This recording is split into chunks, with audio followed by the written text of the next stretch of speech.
Welcome back जी नाजरीन, हम break से वापस आ चुके हैं और आप देख रहे हैं हमारा शो हम और अवाम। और मेरे साथ टेलीफोन लाइन पे मौजूद हैं डॉक्टर हसन ओज। उनको वेलकम करती हूँ अपने शो पे। अस्सलाम वालेकुम। वालेकुम सलाम।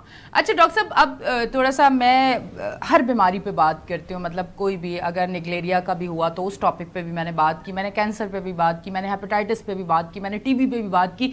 मैंने कहीं ना कहीं अगर बात नहीं की तो मैंने मेडिसिन पे बात नहीं की कि मेडिसिन के रेट बढ़े हैं, आवाम को कितनी मुश्किल हो रही है। वो बीमारियां जिसमें जब तक आपने जिंदा रहना है तब तक आपने मेडिसिन के साथ रहना है, आपकी जिंदगी उस मेडिसिन के साथ चलनी है। अब जब मेडिसिन के रेट बढ़ते हैं और इस तरह मेडिसिन के रेट बढ़ रहे हैं कि गरीब इंसान रोटी भी नहीं खा सकता, दवाई भी नहीं खा सकता, फिर आगे सामने मौत ही नजर आ रही है, क्या कहेंगे? जी बिल्कुल, थैंक यू एनी, मुझे आपने मौका दिया अपनी बात, अपनी राय का इजहार करने का। बात असल में ये है कि एक तो महंगाई इतनी है, इन्फ्लेशन इतनी है और उसकी वजह से दवाइयां महंगी हो रही हैं और आवाम की तनख्वाहें बढ़ी नहीं है। बिजली के बिल तो बढ़ गए, तनख्वाहें नहीं बढ़ी हैं। जो तनख्वाहें नहीं बढ़ी हैं तो उनके लिए दवाई अद्वियात का जो है अरेंज करना वो बिल्कुल नामुमकिन हो चुका है। जो दवाई पहले 50 रुपए की, 40 रुपए की एक एंटीबायोटिक की एक गोली होती थी, जिस दिन में 2 दफा खानी होती थी या 1 दफा खानी होती थी, अब वो 90 या 100 रुपए की है। तो मतलब डबल रेट हो गया। अगर किसी बंदे को गले का इन्फेक्शन भी तो उसका 1,000 का नुस्खा कहीं नहीं गया। सिंपल से सिंपल दवाइयां भी देंगे तो 1,000 से आपको तजावुज भी कर जाएंगे उनकी कीमतें। तो इस सूरत हाल में एक आम आदमी अपना इलाज कैसे कराए? अगर एक बच्चा है, उसको अपना उसको सीने में बलगम है, अगर हम उसको नेबुलाइज करें और उसके तो छोटे छोटे एमप्यूज जो है वो इतने महंगे हो गए, डायरिया सेंट्रोजर्मिनल वो इतना महंगा हो गया है। मतलब हर चीज इतनी महंगी हो गई है कि लोग अफोर्ड नहीं कर सकते। दवाइयां, इंजेक्टेबल्स, इंजेक्शन लगवाना ये अफोर्ड ही नहीं कर सकते अब। तो सबसे बड़ा मसला ये है कि हमारी इस महंगाई के दौर में गरीब आवाम की जो कुव्वत खरीद है ना वो बिल्कुल ही खत्म है।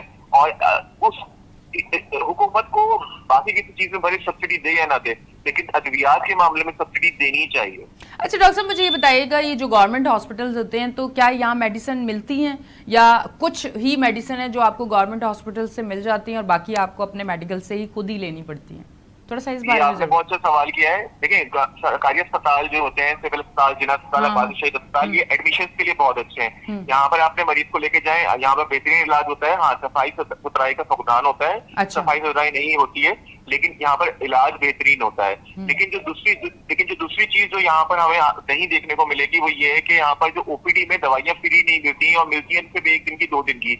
जबकि एक पेशेंट जब इतनी दूर से जब विजिट कर रहा होगा, जब 3 अस्पताल है कराची जैसे शहर के लिए, तो उधर जब इतनी दूर से विजिट करेगा तो 1-2 दिन की दवाई लेके नहीं जाएगा। डॉक्टर तो ये बड़ा मसला है कि डॉक्टर ओपीडी में दवाइयां नहीं डॉक्टर साहब मिलती। प्लीज, मैं यहाँ पे माजरत के साथ मैं 1-2 दिन की जब आपने मेडिसिन कही तो फिर मेरा दिल कहता है कि एक सवाल जरूर करना चाहिए। अगर कोई आप बीमार है और आपको एंटीबायोटिक का अगर एक कोर्स देते हैं तो वो कितने दिन का होता है? 5 दिन, 7 दिन या कितने दिन का होता देखिए, है? वो डिपेंड करेगा सीवियरिटी पे। अगर normal mild to moderate infection है तो वो 5 डेज कम से कम लेता है, वरना 7 to 10 डेज। तो अच्छा, फिर हमारे 2 यहाँ तो दिन की ये दवाई भी तो है कि डॉक्टर्स जो है अगर एडवाइस भी करते हैं तो पेशेंट जो है 3 दिन में वो कर देता है, पेशेंट उसको जिसकी रोक देता है, जिसकी वजह से रेजिस्टेंस आ जाती है। फिर तो वो एंटीबायोटिक दोबारा असर नहीं करती। जब भी हमारे यहाँ जो रेजिस्टेंस रेट है एंटीबायोटिक का वो बहुत ज्यादा है बाकी माशरों के कंपेरिजन में।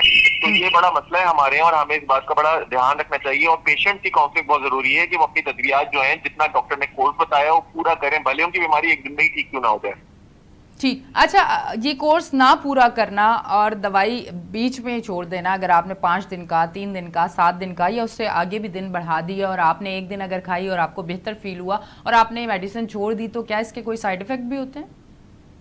साइड इफेक्ट उस पेशेंट को तो नहीं होंगे कि तबीयत सही होगी उसने रोक दिया, लेकिन दोबारा अगर उसकी तबीयत खराब हुई और उसको वो दवाई की जरूरत पड़ी तो वो दवाई उस पर असर नहीं करेगी, उसको उस बैक्टीरिया से रेजिस्टेंस हो जाएगी। बैक्टीरिया ताकतवर हो जाता है, उस दवाई से लड़ाई करने की मुदाफियत उसमें पैदा हो जाती है। अच्छा, अब मुझे बताइएगा कि मेडिसिन जो महंगी हुई है इसकी वजह से आपके पास भी आवाम आती होगी, आपके पास भी लोग पेशेंट आते होंगे। जो पेशेंट आपके पास आते हैं, मतलब आप क्या देखते हैं कि जब आप उनको मेडिसिन लिख के देते हैं तो किस तरह की चीज़ें होती है कि कम मेडिसिन लिख के दें या वो मेडिसिन लिख के दें जिसके रेट कम हो, जिस मेडिसिन को हम अफोर्ड कर सकें? आपने अपने पेशेंट्स को किस तरह से देखा जब ये रेट बढ़े हैं? मैं बताऊं, मैं जो है ना जाती तौर पे अपनी बात करूंगा कि मैं जो हूँ हमेशा पेशेंट को सस्ती दवाई लिख के देना चाहता हूँ। मेरा ये होता है कि कम से कम में एक तो अननेसेसरी एंटीबायोटिक्स ना दी जाए और कम से कम में पेशेंट ठीक हो जाए, जितना कम से कम खर्चा हो सकता है। वैसे तो टोटको वगैरह से कोशिश करते हैं, लेकिन ये कि जहाँ दवाई की जरूरत है तो उधर मिनिमल दवाई। मैं डॉक्टर साहब आप जन्नती हैं, डॉक्टर साहब आप जन्नती हैं, पूछें क्यों। मैं अब इसका आपको एक बात बताऊंगी, माजरत के साथ पांचों उंगलियां बराबर नहीं है, पर ऐसा भी तो है कि डॉक्टर्स की आपस में मेडिसिन के हवाले से होता है कि ये मेडिसिन आप लिख के देंगे, इस तरह की सारी चीजें भी तो होती हैं। ये बहुत गलत होता है। देखिए अगर मेरे पास एक पेशेंट गया, मेरे पास एक पेशेंट आया, वो दूसरे डॉक्टर को दिखा के आया 2 दिन पहले, और मेरे पास आया, अब उसको डॉक्टर ने एंटीबायोटिक दिए, तो मैं सिर्फ अपनी ईगो में नई एंटीबायोटिक दे दूं तो उसको उस एंटीबायोटिक से भी रेजिस्टेंस हो जाएगी। तो मेरा फर्ज ये कि मैं उनकी दवाइयों को वो करूं कि पहले एसेस करूं कि भाई अगर अभी असर नहीं आया है 2 दिन, तो 2 दिन में अक्सर ट्रीटमेंट सही नहीं हो पाता है, 5 दिन लग जाते हैं रिकवर होने में, तो आप इसी एंटीबायोटिक को मौका दें, 5 दिन का कोर्स करें, हो सकता है कि बेहतर हो जाए। ठीक, तो अब मुझे ये बताइएगा कि इंसान खाने पीने का सोचे, बीमारी अगर है दवाइयों का सोचे, मतलब आगे आपको क्या नज़र आ रहा है? किसी भी मुल्क को स्ट्रॉन्ग वो तब होता है कि हेल्थ और एजुकेशन, आप हमारा इस तरफ भी देख लें, एजुकेशन का भी सिस्टम देख लें, आवाम तो पिस रही है हर जगह। मैं सच बताऊं तो कभी कभार अल्फाज छोटे पड़ जाते हैं, गम इतने ज्यादा होते हैं, और इस वक्त जो है लोगों के पास खाने को नहीं है, और उस पर हम अद्वियात कैसे वो अफोर्ड कर पाएंगे? अभी तालीम को तो आप भूल जाएं, तालीम को तो आप छोड़ दें। तो ये जो चीज है ना, ये बहुत ज्यादा एक तो दिल को भी वो देती है, जो तकलीफ देती है, और आप इसके आगे हाथ, जब आपके हाथ पैर बनने में हो ना, you can not help it, you can not do anything. तो मैं जो डॉक्टर अपनी रिस्पॉन्सिबिलिटी सिर्फ इतनी पूरी कर सकता हूँ कि मैं पेशेंट की एक तो ये कि उनको प्रिकॉशंस बताऊं कि उनको बीमारियां ही ना हो, दूसरी चीज ये कि उनकी जो दवाइयां हैं उसकी मैं उनकी अफोर्डेबिलिटी का ध्यान रखूं। अननेसेसरी हाई ब्रांड की दवाई, महंगी दवाई अगर जेनरिक सस्ता आ रहा है तो मैं वो महंगे कंपनी की दवाई लिख के दूं, वो ना करूं। ये करप्शन मैं रोक सकता हूं अपने एंड पे।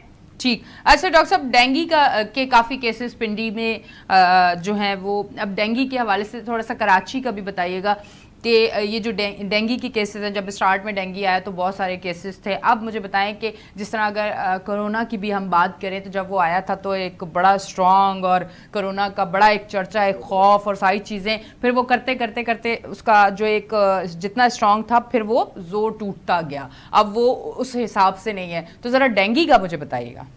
देखिए dengue now is an endemic disease. अब ये वो पाकिस्तान की बीमारी बन चुकी है, पहले ये पाकिस्तान की बीमारी नहीं थी, ये आई थी, अब ये पाकिस्तान की बीमारी बन चुकी है, हमें इसके साथ रहना है, और जब भी बारिशें होंगी, जब भी साफ पानी खड़ा होगा तो डेंगू भी आएगा, एक्टिव हो जाएगा।